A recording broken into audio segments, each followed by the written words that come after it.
अस्सलाम वालेकुम। उम्मीद है आप सब खैरियत से होंगे। अल्लाह आप सबको अपने हिफ्ज़ ईमान में रखे, आमीन सुम्मा आमीन। तो चलिए आज की स्टोरी हम आपको सुनाते हैं। अस्सलाम वालेकुम। उम्मीद है आप खैरियत से होंगी।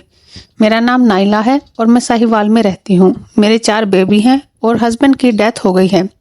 हस्बैंड की डेथ के कुछ साल पहले बाद ही मेरे ससुराल वालों ने मुझे घर से निकाल दिया। मेरे 4 बच्चे हैं, 2 बेटियां और 2 बेटे। बेटे खुद रख लिए और बेटियां मेरे साथ भेज दी।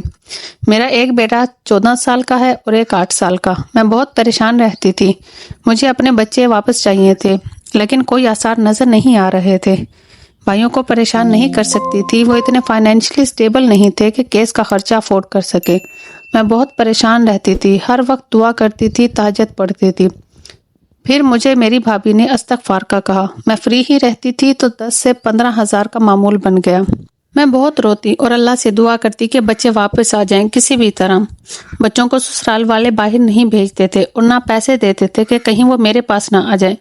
कुछ वक्त गुजरा, मैंने ख्वाब में अपने शोहर को देखा जो सफ़ेद रंग के कपड़े में मलबूस थे। उन्होंने मुझे बुलाया और कहा, ये तुम्हारी इमानत है, और बच्चों का हाथ मेरे हाथ में पकड़ा दिया और वापस चले गए। मेरी आंख खुल गई और मैं फौरन वजू कर नमाज के लिए बैठ गई और बहुत दुआ की, बहुत देर इस्तग़फ़ार किया और वहीं पे दोबारा सो गई। दोपहर को भाभी ने मुझे जगाया और बताया कि तुम्हारे ससुराल से कॉल आई थी, वो बच्चों को भेज रहे हैं और बहुत माफिया मांग रहे थे। और देर रात को मेरे बच्चे घर आ गए। अल्हम्दुलिल्लाह। इस्तग़फ़ार बहुत पावरफुल है, क्योंकि इस्तग़फ़ार करने से वो गुनाह माफ़ होते हैं जो दुआ की कबूलियत में रुकावट होते हैं और जो दुआ कबूल नहीं होने देते। मैं अल्लाह पाक का जितना शुक्र अदा करूं कम है। फिर मैंने इस्तग़फ़ार को आदत बना लिया। मुझे बहुत अच्छी कुकिंग आती थी तो मैंने होम किचन स्टार्ट कर लिया। अब अल्हम्दुलिल्लाह मेरा छोटा सा होटल है जो मैं खुद चला रही हूँ। मेरे बच्चे उसमें मेरी हेल्प भी करते हैं और साथ अच्छी तालीम भी हासिल कर रहे हैं।